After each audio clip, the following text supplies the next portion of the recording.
decir que es un gram negativo. Cuidado que desde el gram nunca puedo decir que es tal o cual bacteria, ¿sí? ¿Cómo se hace un Ciel-Nielsen? Recuerde que el Ciel-Nielsen es solamente para micobacterias, ¿sí? Cuidado que las veo rosadas no significa que son gram negativas, no se tienen con gram, ¿sí?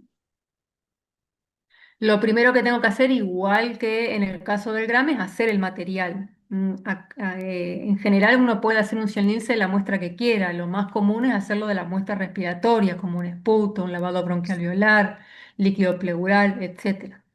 Pero también puedo hacerlo de ganglio, de un tejido, de una muestra de peritoneo, lo que sea.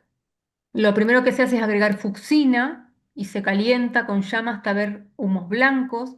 Esto se lo repite 3 veces. Se lava con agua, se decolora con alcohol ácido, no es alcohol acetona, sino es alcohol ácido. Se lava otra vez con agua y se le pone azul de metileno.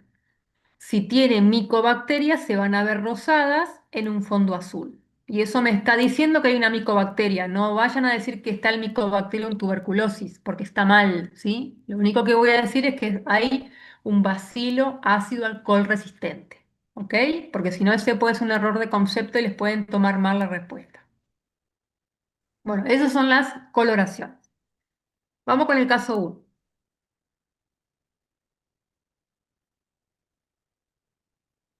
Este Juancito que tiene 2 años comienza a asistir al jardín en salita de 2 y empieza a tener dolor de garganta, oído, llora para comer y empieza con fiebre. La mamá decide llevarlo a la guardia para que lo evalúe el médico. Y se observa esta garganta, ¿sí? Acá les pregunta cómo tomo la muestra, qué es importante en esto, cómo tomo la muestra, qué muestras voy a tomar, qué agente etiológico puedo conocer de faringitis, cómo diagnostico la probable etiología, ¿sí? Siempre que se habla de una faringitis, la toma de muestras de un hisopado de fauces, que acá se tiene que hisopar enérgicamente las dos amígdalas, y esa es la muestra que voy a adquirir, ¿sí?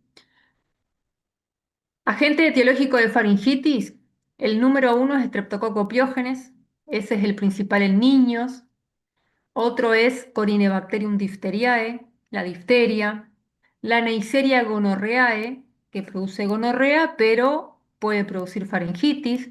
La Yersinia enterocolítica es otra que produce faringitis, pero en general, cuando me preguntan, o si por ahí él les dice cuál es el agente etiológico más importante en faringitis, la respuesta es Streptococcus pyogenes, ¿sí? Principalmente en niños. Vamos a correr esto. Para tomar la muestra, lo mejor es que el paciente esté en ayunas, por una cuestión de que le van a estar poniendo un hisopo en la garganta y le puede producir arcadas, y si comió, puede vomitar. Y además porque muchas veces se forman placas y esas placas es una muy buena muestra para tomar. ¿Sí? Acá tienen los que producen faringitis, yo ya se los dije. Y bueno, la probable etiología, si el médico no me dice absolutamente nada, lo único que yo busco es Streptococcus pyogenes. Para Streptococcus no se olviden que se siembra en agar sangre de carnero, no de humana, porque la beta hemólisis se ve diferente, ¿sí? Se incuba a 48 grados a 30 por 48 horas a 37 grados y la observación de colonias beta hemolíticas son sospechosas de Streptococcus. ¿Quién es el Streptococcus pyogenes? Que es una bacteria muy importante para estudiar, ¿sí?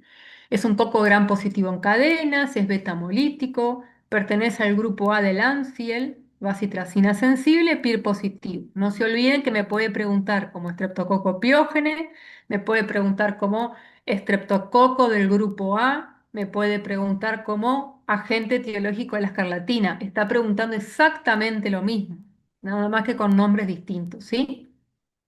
Bien, así es la bacitracina. Estas son, cuando les pregunta características microbiológicas de la bacteria, son estas, ¿sí? Decir que es bacitracina sensible, que es PIR positivo, que es un coco gran positivo en cadena, que es beta hemolítico, porque la hemólisis en estas bacterias es muy importante, porque depende de la hemólisis que puedo pensar en una bacteria o en otra, ¿sí? Mientras que sea de los estreptococos.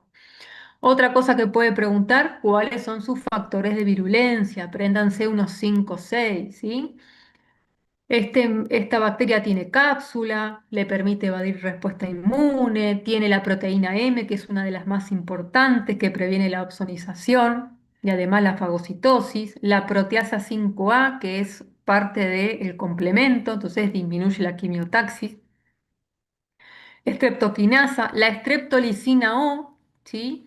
Que esta es muy importante porque hay a veces que toma que ustedes respondan la definición del concepto. Por ejemplo, pregunta, ¿qué es una beta-lactamasa? ¿Qué es el asto? ¿Sí?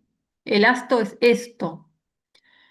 ¿Por qué? Porque muchas veces el estreptococo piógenes está en la garganta como colonizante y en realidad lo que tiene el paciente es una faringitis virósica. Entonces, si realmente le está causando una faringitis, el asto aumenta en sangre. Entonces, lo correcto sería tomar un hisopado de fauces y sangre para medir el asto, ¿sí? Que no es más que la streptolicina O. Aumenta cuando hay una verdadera faringitis por Streptococcus pyogenes. Después tiene... Hola, perdón, ¿te puedo hacer una pregunta? ¿Sí? Es que no comprendí bien porque la doctora Cristina nos había dicho como que el asto era ya para los estadios tipo que no se relacionaban con supuración, o sea, era algo así, tipo cuando era ya más avanzado, fuera del como tal la faringe. O sea, no me acuerdo cómo se llaman específicamente las patologías. Era glomérulo algo y fiebre algo. Ah, glomerulonefritis y fiebre reumatoidea. Sí, Exacto. en realidad Entonces, puede ajá, aumentar ante una faringitis. Lo que pasa es eh, que en general no se mide esto, pero no toda faringitis va a terminar en una complicación. En realidad esas complicaciones se generan cuando el paciente tiene faringitis recurrentes constantemente y eso mm, muchas veces es por falla de tratamiento, que ya ok, se porque el niño hace mal el tratamiento porque no le dan los 10 días de penicilina como corresponde o porque no está respondiendo a la medicación, ¿sí? ok, Pero pero el asto es para la faringitis o para ya las post. te va a dar positivo en todas. Ah, listo, gracias. Te va a dar positivo mientras que el paciente tenga una verdadera faringitis y te va a dar positivo con las complicaciones. Pero no Listo. significa en sí que porque tenga asto significa que tiene las complicaciones. No todos los chicos que tienen faringitis recurrente terminan en las complicaciones, ¿sí? Bien. ¿Qué infecciones puede causar estreptococo piógene? Faringitis la número uno, impétigo, erisipela, celulitis, que son infecciones de piel y partes blandas, fascitis necrotizantes, bacteriemia, endocarditis, absceso. Escarlatina, que en realidad es como una faringitis mal curada. La escarlatina tiene la característica de que el niño va a tener fiebre, va a tener la lengua aframbuesada, ¿sí? Como si fuese una frambuesa, los ganglios muy inflamados, muchas veces se le engrosa el cuello, queda como el cuello de búfalo, y después tiene una descamación de la piel, ¿sí? Cuidado que si me pregunta escarlatina tengo que explicar toda la patología. Siempre que les pregunta diagnóstico de algo, diagnóstico de una bacteria, arranquen con la clínica. No se tiren directamente a decir, le tomo fauces y lo siembro, ¿sí? Sino que siempre arranquen con la clínica. Y estas son las complicaciones post-infección, glomerulonefritis y fiebre reumatoidea. Bueno, esta es la escarlatina para que lo tengan, ¿sí? Se dan esta lengua característica, esta descamación de la piel. Esto ya no es muy fácil verlo porque cualquiera tiene una penicilina en su casa, esa es la realidad. Y es más fácil que la gente tome antibióticos. Por eso no es tan frecuente ya ver que el niño llega a una escarlatina, ¿sí? ¿Por qué se produce esto? Bueno, porque el piógeno es productor de una toxina eritrogénica, tiene un periodo de incubación bastante corto, presenta fiebre, una faringitis con ganglios muy inflamados, puede tener vómito porque tiene tanto ganglio que le cuesta mucho comer, le cuesta tragar agua, precisamente porque se deshidrata y no toma agua, tiene como la lengua como con sarro, ¿sí? Y después, una vez que la patología evoluciona, va a tener la famosa piel áspera de lija, porque va a empezar a descamar Y al cuarto día ya empieza a bajar la fiebre, aparece el exantema y se termina la escarlatina, ¿sí? Bien, Profe, una pregunta. eso es todo Piógenes, ¿sí? ¿Sí? De escarlatina, esa toxina que se genera puede que sea la exotoxina Sí, pirógena, la son tipo C, distintas el toxinas. serotipo C, o no es específica del tipo C, puede ser Sí, cualquier otro. exactamente. Pues ahí en realidad tiene distintos factores de violencia, todos ayudan, pero bueno, esas son las toxinas que más terminan generando la escarlatina, ¿sí? Listo, profe, gracias. Caso 2. Paciente de 70 años, masculino EPOC, empieza con febrículas, aumento de la expectoración mucopurulenta, se le toma radiografía de tórax, observándose infiltrados, por lo que se pide muestra de esputo para cultivo. Se interna y se empieza tratamiento empírico con amoxicilina clavulánico con un diagnóstico de neumonía. Lo principal que se toma, se pide acá como muestra es el esputo. Por las dudas, se los menciono. ¿Cómo se toma la muestra? La principal muestra es la primera de la mañana, porque durante toda la noche la persona lo que hace es juntar catarro en las vías respiratorias. Se enjuaga la boca sin usar pasta dental, respira profundamente, provoca una tos y así junta una muestra que tiene, nosotros le decimos que es representativa. ¿Cuándo digo que es representativa? Cuando tiene menos de 10 células y más de 25 leucocitos, ¿sí? En lo general no se recolecta saliva. Se siembran cuatro estrías, 1, 2, 3, 4, tanto en agar sangre como en agar chocolate, y se le hacen las dos coloraciones de siempre, Gram y 100 nits. En el GRAM se puede observar si es representativa, no es representativa. ¿Qué significa que no sea representativa? Que la persona le puso saliva y en realidad la saliva es una muestra que tiene muchas bacterias, entre ellas quizás las que producen neumonía, que están solamente como colonizantes, por eso hay que tener mucho cuidado cuando se toma la muestra. ¿Cuáles son los principales agentes de neumonía aguda de la comunidad? Streptococcus pyogenes, Haemophilus influenzae, Moraxella catarrhalis, que no le van a tomar. Seguramente va a estar en estas dos, ¿sí? Desarrolla una colonia grisácea que crece en agar chocolate pero no en agar sangre. El gram son cocobacilos gram negativos y requiere factores para crecer. Inmediatamente uno va a pensar en Haemophilus influenzae. El Haemophilus influenzae es un cocobacilo gram negativo. Esto significa, esta es la prueba principal de Haemophilus. Si me preguntan característica microbiológica, es que es una bacteria que requiere factores para crecer. Esos factores son el 5 y el 10 y su principal prueba para diagnóstico es el satelitismo, ¿sí? Crece en agar sangre, perdón, en agar chocolate, pero no en agar sangre, a menos que uno le ponga un Staphylococcus aureus que le va a dar el factor 5 al medio, mientras que el agar sangre tiene factor 10 y por eso se forma el satelitismo, porque solamente en esta partecita de acá se van a juntar los dos factores y eso va a permitir que la hemófilus crezca. No le van a preguntar cómo se hace el satelitismo. Usted lo único que tiene que saber que requiere factores para crecer. Y esos son el 5 y el 10. Ojo que no poner con números, ¿eh? Tiene que ser con números romanos. El influenza es el más importante de todos los hemófilos. ¿Qué me pueden preguntar de hemófilos? Primero las características, que es un coco gram negativo, que es inmóvil, anaerobio facultativo, necesita sí o sí de atmósfera de dióxido de carbono, es oxidasa y catalasa positiva y es exigente nutricional. Puede generar un montón de infecciones, principalmente todo lo que tenga que ver con lo respiratorio, neumonía, otitis, meningitis, sinusitis.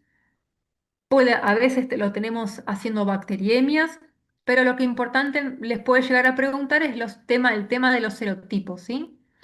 Los serotipos de Haemophilus, ustedes primero tienen que dividir en que hay cepas capsuladas y no capsuladas. Y entre las capsuladas van a tener la A, B, C, D, E, F. Lo importante que me tengo que acordar es que la B, que es la que tiene principales factores de virulencia, produce meningitis, celulitis, epiglotitis, un montón de infecciones. Pero el problema antiguamente era la meningitis y morían muchos niños. Entonces, ¿qué pasó? Se hizo la vacuna. Pero la vacuna es solamente para hemófilo de tipo B, ¿sí? Esta vacuna es una vacuna polisacárida conjugada. está conjugada con toxoide tetánico, no se olviden porque va a preguntar. La dosis son de los 2, 4, 6 meses. En general se pone con la vacuna pentavalente, ¿sí? Que además de hemófilus tiene hepatitis B, difteria, tétano y tos convulsa o coqueluche. Y después se da un refuerzo a los 18 meses. Esto es lo único de hemófilus, porque después las demás vacunas, que son las trivalentes bacterianas, dejan de tener hemófilus, ¿sí? Lo único que tienen es difteria, tétano y coqueluche. Muchas veces se dan coinfecciones. La hemófilus es uno de los importantes que puede llegar a tomar, que principalmente tengo que saber el tema de la vacuna, porque la vacuna toma mucho, pero también desarrolla una colonia alfa hemolítica. Esa alfa hemolítica es un diplococo gram positivo lanceolado. Cuidado que esta bacteria no es un coco gram positivo en cadena, ¿sí? ¿Sí, Valeria? Sí, profe, es que con respecto a la vacuna, entonces no es conjugada con una proteína carrier, sino que con el toxoide tetánico, Es el como para que carrier, genere el también toxoide. llamado adyuvante. Bueno, Carrier, adyuvante es lo mismo. ok. El toxoide sería ¿Sí? la proteína carrier en este caso. Exacto. Lo que se, se- Ok. se le pone algo que lo ayude como para levantar la antigenicidad de la vacuna. Nada Ok, más. muchas gracias, ¿Sí? profe. Lo pueden decir de cualquier manera, no hay problema.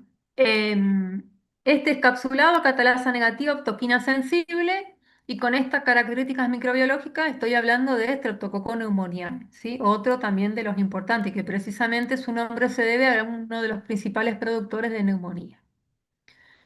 También produce las infecciones muy parecidas a hemófilus, neumonía, meningitis, otitis, sinusitis, conjuntivitis, bacteriemias. Y acá tengo que tener en cuenta que tiene su vacuna en particular.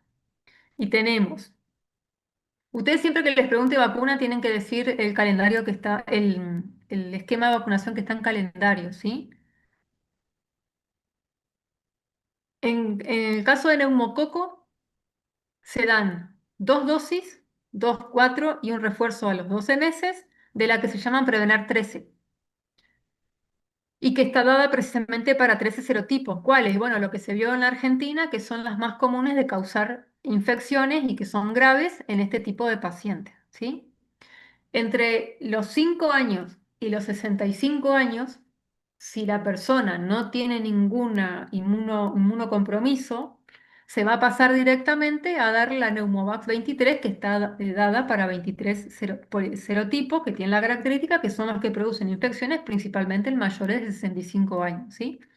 Y se da una primera dosis, se puede, esta generalmente se da una cada 5 años, ¿sí? Si la persona no fue vacunada con Prevenar 13, primero se le da la Prevenar 13, pero no se pueden dar las dos juntas. Se tienen que dar con intervalo de un año porque pues, no le pueden llegar a producir una neumonía al paciente, ¿sí? En el caso de que la persona, no sé, tenga un cáncer, HIV, tenga que tomar corticoides o lo que fuere entre el rango de 5 y 65 años, entonces se pasa a dar la Pneumovax 23, se adelanta, digamos, porque precisamente está expuesto a este tipo de vacunas, ¿sí? Bien. Ojo, cuidado cuando pregunta neumococo y responden meningococo, porque si la respuesta, por más linda que esté, no es de la pregunta que hizo, no se la van a considerar, ¿ok? Así que lean bien qué les está preguntando. La vacuna de meningococo para la Neisseria meningitis que produce meningitis es una vacuna tetravalente ACIW135 y la B que se está empezando a ver en la Argentina no está en el calendario de vacunación. O sea que si la persona quiere vacunar a su hijo contra la B, que se llama Menveo, la tiene que adquirir por privado, ¿sí? Pero esta en particular se da una primera dosis a los 3 meses de vida, después a los 5 meses y después a los 15 meses. Y después se puede dar al adolescente a los 11 años. Y la Menveo, que es solamente para la B, se da dos dosis con un intervalo de 6 meses, ¿sí? ¿Qué otra coloración se puede hacer a una muestra de respiratorio? La famosa vaciloscopía, y esa también es una pregunta de examen. ¿Qué es una vaciloscopía? La vaciloscopía es hacer 100 Nielsen de una muestra para la búsqueda de bacilo ácido alcohol resistente. ¿Ok? Eso es la respuesta de qué es una vaciloscopía. Bueno, esto no es importante. La vaciloscopía tiene una sensibilidad del 70% de una muestra bien tomada, ¿sí? Eh, en Argentina, una vaciloscopía positiva ya es diagnóstico, o sea, porque no se espera hasta que se cultive la bacteria. Esta bacteria tiene medios especiales para crecer que se llaman Lowenstein-Jensen. No vayan a poner agar sangre al chocolate porque va a estar mal, ¿sí? Por lo menos me tengo que acordar de Lowenstein-Jensen. No les pido Stonebridge, pero bueno, por lo menos Lowenstein-Jensen y se deja hasta 60 días. Esta bacteria, como tiene una pared muy compleja, tarda en crecer más o menos una colonia para que se observe entre unos 10 a unos 15 días, ¿sí? Una vez que crece, se tienen que hacer pruebas para poder identificar que se trata de Mycobacterium tuberculosis. Por supuesto que ahora hay métodos automatizados que, bueno, aumentan la rapidez. Cuidado que hay un apunte que dice que el BACTEC es el método de referencia. Eso no es verdad, es el peor método para diagnóstico de tuberculosis. No vayan a poner eso. Tienen que poner cultivo por Lowenstein-Jensen. Y hay métodos automatizados que son líquidos y que aumentan el diagnóstico de tuberculosis, ¿sí? Este es el medio que se utiliza en tubo y después de más o menos unos 15 a 20 días ya se observan colonias y se lo deja hasta 60 días. La tuberculosis puede ser pulmonar, la puede tener cualquiera, independientemente si está vacunado o no, porque si hay una carga de bacilos muy elevada, cualquier persona lo puede llegar a tener. Ahora, la vacuna que se utiliza para tuberculosis, que se llama BCG, es solamente para evitar la diseminación, no evita la tuberculosis pulmonar. Si ya se disemina, que pueden encontrarlo como miliar, como diseminada, son sinónimos, van a tener ganglionar, pueden tener una tuberculosis meningia, tuberculosis genitourinaria, tuberculosis ósea, digestiva, tuberculosis pericárdica, ¿sí? De todo. Pero eso ya es un paciente que ya está inmunocomprometido, como un HIV lo más común. ¿Por cuándo voy a sospechar de tuberculosis? Con una tos con una expectoración más de 15 días, que el paciente tenga fatiga, que tiene una pérdida de peso involuntaria, o sea, come lo mismo, pero baja de peso entre 5 a 10 kilos. Tiene sudoración nocturna y dificultad respiratoria. Cuando los pacientes se dejan estar mucho tiempo, empiezan a afectarse los vasos sanguíneos del pulmón y eso implica que hay una hemoptisis, y eso significa que una tuberculosis ya avanzada. Siempre la tuberculosis es crónica, nunca hablen de tuberculosis aguda. Esto no es importante porque no les van a preguntar, ¿sí? No importa. ¿Qué me pueden preguntar? ¿Qué es la PPD? La PPD es o prueba de Mantoux, es una prueba intradérmica, ¿sí? Lo que se pone es tuberculina debajo de la piel y se espera la formación de un botón. Si supera el número, puede variar, depende del paciente que estoy hablando, ¿sí? Si supera un número determinado que puede ser entre 5 y 10, dependiendo del paciente, entonces es positiva y si no lo supera es negativa. ¿Qué me indica? Solamente contacto con la bacteria, no enfermedad. O sea, yo no puedo decir que porque le dio positivo tiene tuberculosis. Es solamente contacto con la bacteria. Uy. Bueno, si se corta, volvemos al mismo coso. Bien, y después tiene micobacterias atípicas, ¿sí? Son micobacterias que son recuerden que Mycobacterium tuberculosis es solamente humano, tiene que ser un contagio de persona a persona, ¿eh? No hay reservorio animal, mientras que las micobacterias atípicas sí son del medio ambiente y pueden causar también tuberculosis, porque la enfermedad es tuberculosis. Después, quien la cause, en general, en el 90% de las veces es Mycobacterium tuberculosis, pero después tenemos un porcentaje bajo que son estas micobacterias atípicas que tienen el problema de ser multiresistentes, por eso es tan difícil tratarlas. Bien. Pero bueno, si hay evidencia clínica, si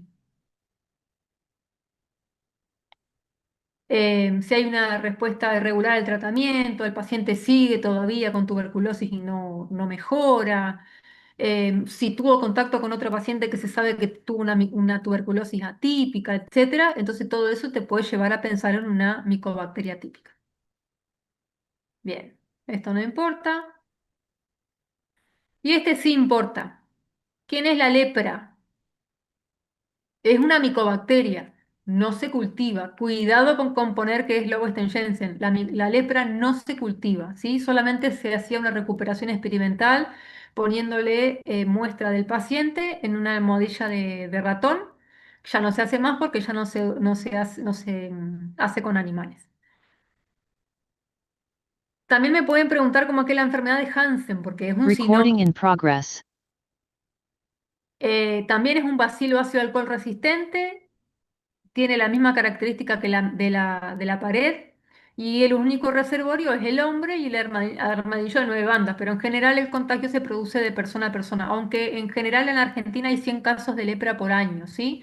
Tiene diferentes formas clínicas, que me recuerda alguno, lepra lepromatosa, lepra tuberculoide, lepra indeterminada. Algunas se dicen que son paubacilares, significa que libera poco bacilo, otras son multibacilares, significa que libera mucho bacilo. ¿Y cómo se hace el diagnóstico? Por vaciloscopía, sacando muestra de los lugares fríos del cuerpo, como por ejemplo el lóbulo de la oreja, las fosas nasales y a veces también algunos hacen una pequeña biopsia en la nalga, ¿sí? Eso por un lado. También existe la prueba intradérmica, así como estaba la PPD, acá también tenemos una prueba intradérmica que se llama Mitsuda, que también es poner lepranina debajo de la piel y se forma el botón o no se forma el botón. Y hoy tenemos PCR, ¿sí? Se le saca una biopsia del paciente de piel y se hace PCR para hacer diagnóstico. Bien. Esta es la letra, así nomás se hace diagnóstico, no hay otra que. Y el tratamiento son tratamientos muy largos, pueden ser tratamientos de 2 años, ¿sí? Por eso hay que tener muy seguro de que el paciente tiene lepra realmente. Bien. Caso 3.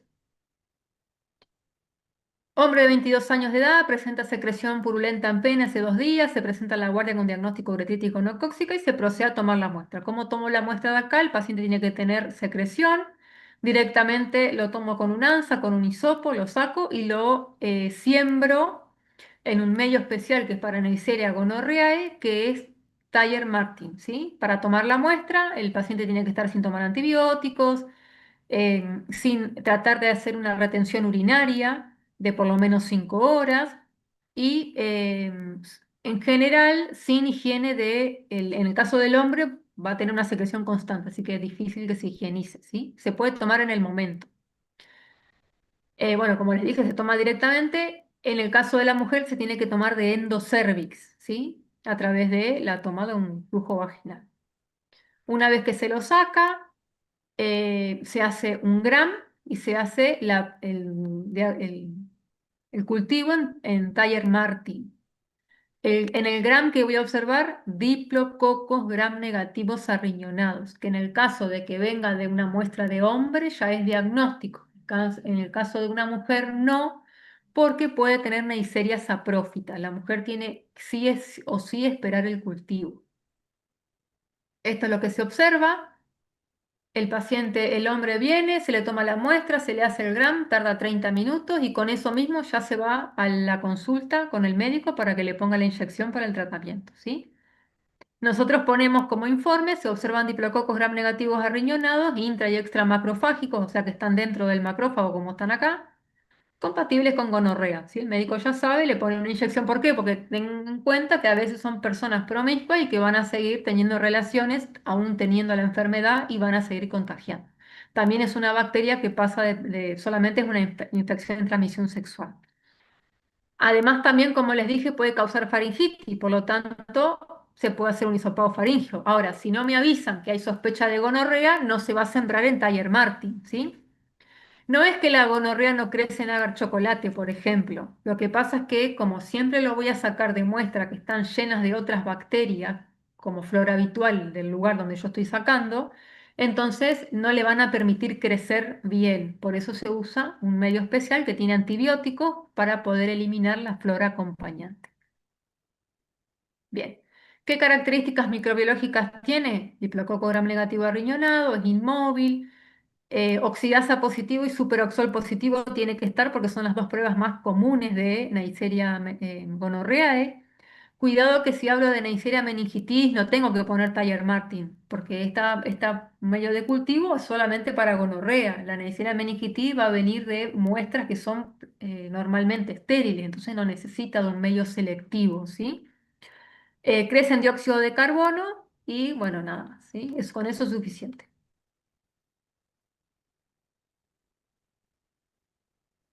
Estas son algunas muestras: faringitis, conjuntivitis en niños, indica lamentablemente un caso de violación, así que hay que reportarlo.